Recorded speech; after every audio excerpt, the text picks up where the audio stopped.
দৃষ্টির সীমানায় যতদূর চোখ যায় শুধু গণপরিবহন আর আন্তঃজেলা বাসের দখলে পুরো সড়ক। অবৈধ কাউন্টার আর যত্রতত্র পার্কিং ঢাকা শহরের মানুষের জীবনকে করে তুলেছে দুর্বিষহ।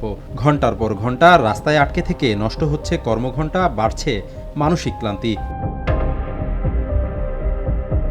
এই নরক যন্ত্রণা থেকে নগরবাসীকে রেহাই দিতে অবশেষে বড় উদ্যোগ নিয়েছে সরকার। শহরের ভেতরের বাস টার্মিনালগুলোকে পর্যায়ক্রমে সরিয়ে নেওয়া হচ্ছে ঢাকার বাইরে। সরকারের এই সিদ্ধান্তকে হাততালি দিয়ে স্বাগত জানিয়েছে সাধারণ যাত্রী ও ভুক্তভোগী নগরবাসী। তারা দেখছেন যানজটমুক্ত এক নতুন ঢাকার স্বপ্ন। এটি করলে অনেকটা যানজট মুক্ত হবে, ঢাকা শহর অনেকটা স্বস্তিতে থাকা যাবে। যানজট না হলে প্যাসেঞ্জারও খুশি হয় এবং আমরাও টিপ কিছুটা আগে বাড়তে পারি। অনেক দূরপাল্লার বাসগুলো এখান থেকে যাতায়াত করে, বরিশাল, তারপর অনেক দূরে দূরে বাস যাতায়াত করে, তো তার জন্য অনেকটা জ্যামজট সৃষ্টি হয়। কিন্তু প্রশ্ন রয়ে যায়, শুধু টার্মিনাল অপসারণেই কি মিলবে কাঙ্ক্ষিত স্বস্তি? পরিবহন খাত সংশ্লিষ্টরা বলছেন, টার্মিনাল সরালেই ঢাকার ভেতরের চিরচেনা জটলা পুরোপুরি কাটবে না। কারণ ঢাকার যানজটের পিছনে রয়েছে আরও অনেক গভীর ও অভ্যন্তরীণ কারণ।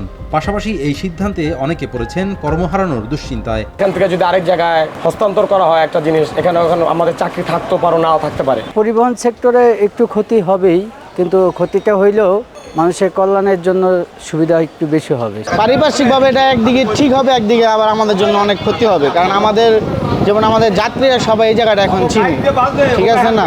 চতুর্দিক থেকে যাত্রী এখানে আসে।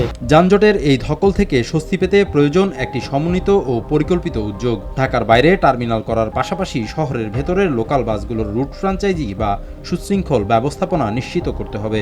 তবে টার্মিনাল সরানো একটি দারুণ সূচনা। সবার সম্মিলিত প্রচেষ্টা আর দীর্ঘমেয়াদী পরিকল্পনাই কেবল ঢাকাকে ফিরিয়ে দিতে পারে তার চিরচেনা গতি ও স্বস্তি। ঢাকাবাসীকে যানজটমুক্ত নগর উপহার দিতে বাস টার্মিনালগুলো শহরের বাইরে নিয়ে যাওয়ার উদ্যোগ নিয়েছে সরকার।